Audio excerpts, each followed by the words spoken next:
Chelsea transfer news. So it's looking like we're going to see another busy transfer window at Stamford Bridge this summer, this time possibly with actually more outgoings than incomings. And if you want to know every single player I want out of the club and the transfer targets I want bought in, hit the link in the bio to watch the video I made on how to turn Chelsea back into title contenders. But in this video, I want to discuss all the relevant Chelsea transfer rumours that I've been hearing this week, and there's only one place to start: Mason Mount. So pretty much every media outlet are reporting at the moment that Mason Mount has agreed personal terms with Manchester United. It's a move that I'd say most of the Chelsea fan base are pretty torn on, and to be honest, so am I really. For me, I'd have loved to have seen Mason Mount show the club a little bit more loyalty. Ultimately, we are the club that gave him the platform to succeed and show his talents on the bigger stage. And if we were flying, winning domestic cups, Champions Leagues, Premier Leagues, and Mason Mount was to leave, it would maybe soften the blow a little bit. But the fact that it sort of feels like he's jumping off of the ship before it sinks will leave a bitter taste in Chelsea fans' mouths. And look, I ain't been a massive fan of how Mason Mount's conducted himself this season. Listen, it's not Lukaku levels or anything, and Mason Mount has done more in single seasons than a lot of Chelsea players do in their whole career. I get that, but making dance videos and shit like that on TikTok when your team is literally going through the worst season it's had in definitely my lifetime, definitely Mount's lifetime,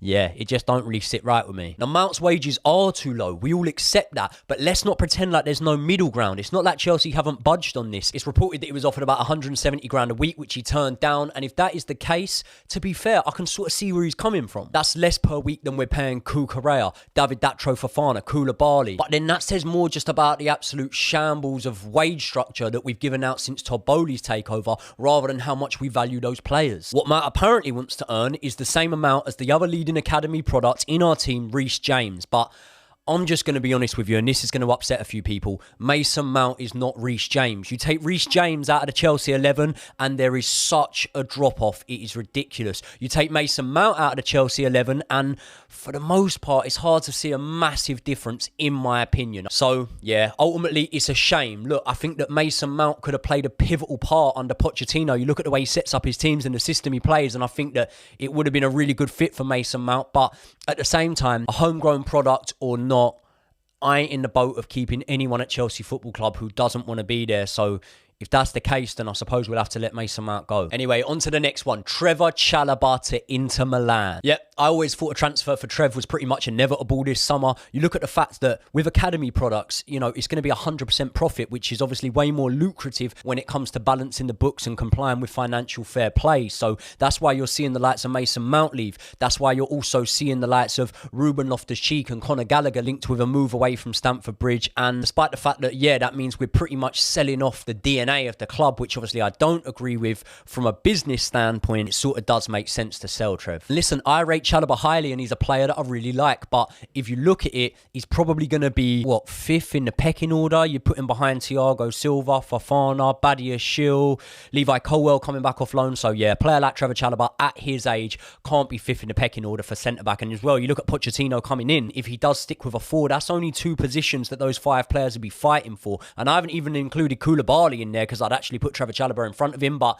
yeah, the move sort of makes sense for both parties. So best of luck to Trevor Chalobah if that move does happen. Speaking of Milan, Ruben Loftus-Cheek has been linked with a move to AC Milan. It's a move that will see him link back up with former teammate and Chelsea Academy product Fikayo Tomori. And to be honest, if Ruben wants to go and play, I've got no hard feelings against it. People are finding this strange, yeah, but I'd actually be more gutted to see Ruben Loftus-Cheek go than I would Mason Mount. I've always had a massive soft spot for Ruben Loftus-Cheek. And I'll tell you one thing, yeah, he will absolutely rip it up in Serie A. And at the age he's at and time in his career, it's sort of now or never time for Ruben Loftus-Cheek to go and play week in, week out, consistent first team football at the top level. And at this moment in time, I don't really see that coming for him at Chelsea. So if that's the case, with a heavy heart, I wish Ruben Loftus-Cheek the best of luck and he can go and tear it up over in Italy. Mateo Kovacic, he has been linked with Manchester City, and I've actually got it on good source from someone who knows the player that Kova has already met with Pep Guardiola. Yeah, I'd be really surprised if this one doesn't happen, to be fair. Listen, I'd be sad to see Kova go. He's not quite a club legend or anything, but he's a player that we've had a lot of good memories with and has done well for us. I think he's dipped quite a lot this season, but in that Man City system, man, Kovacic should do a job. You've got to be shit to not do a job for Man City, really. I think linking up with the players they've got, yeah, Kovacic will probably find himself lifting a Premier League title next season. What I would say is, with Mount going, Ruben Loftus-Cheek possibly possibly going. Conor Gallagher's future's uncertain. Kante's always on the injury table. Who is Pochettino planning on playing in midfield? I mean, I suppose possibly Kai Havertz? No. Kai Havertz to Real Madrid. Apparently, Real Madrid want to sign Kai Havertz. And you know what? If they can come up with something around the 50 million mark, I'd let him go. Havertz scored the winning goal in the Champions League final, and for that reason, his name will forever be in Chelsea folklore. But I'm sort of done with waiting around for Kai Havertz to come good, man. He runs hot and cold. He has these good spells, but then he drops off and you don't see him for a couple of games. And people will be telling me in the comments now, well, you've never seen him in his natural position. And I do get that and I understand that. But if we can get the money for Kai Havertz, I'd probably rather take the gamble on reinvesting that money in someone else in that position that can do the job we wanted him for. Can Kai go and be an important player for a top European club? Yes, I'm sure he can. But at this moment in time, for the job that Chelsea need, which is pretty much going back to basics a little bit and fighting to get back into those Champions League spots where we feel we belong, I just don't know if Kai Havertz is the answer for that. And for that reason, I would take the money for him we can get and go and invest it in what we do need, which is a proven goal scorer. And that being said, brings me on to the last rumour I'm going to talk about today,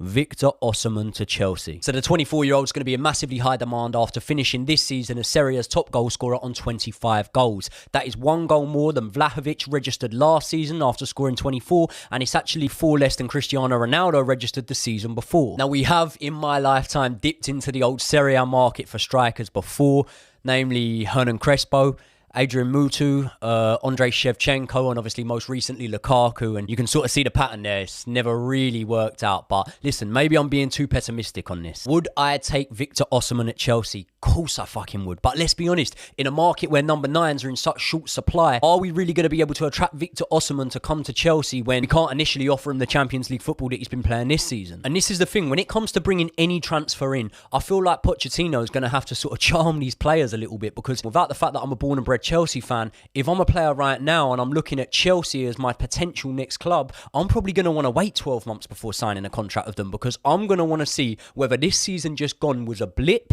and we're going to get back to our old form, or whether Chelsea are on the start of a decline. If we was under Roman Abramovich's ownership still, I would just put it down to a blip. But being that this is Todd Bowley's first season we've just endured and it has been awful, who knows what's going to happen. So I just feel like players might want to hold off a little bit before signing for Chelsea at the minute, and that's a shame. The bookies actually have Chelsea as the favourites out of anyone to sign Victor Osimhen, so that sort of does go in our favour. But the other thing as well is, how do we afford him? He's going to be in such high demand. I think the only real way that we do afford him is by offloading other players. And if you said to me now we could sell Kai Havertz, and listen, Mason Mount's already leaving, so if you said to me now we can sell Kai Havertz and put some of the Mason Mount sell money towards Victor Osimhen, I'd probably be all for it, to be honest. But people, listen, there's probably transfer rumours here that I haven't covered, so I'll tell you what to do. If you want to find out my opinion on them, drop your transfer rumour in the comments and I will get back to you and tell you exactly what I think of that rumour. And also, please do me a massive favour. If you've made it to the end of the video, please hit that subscribe button and click the bell so that you get notifications every time one of my videos goes live. I'll see you in the next one.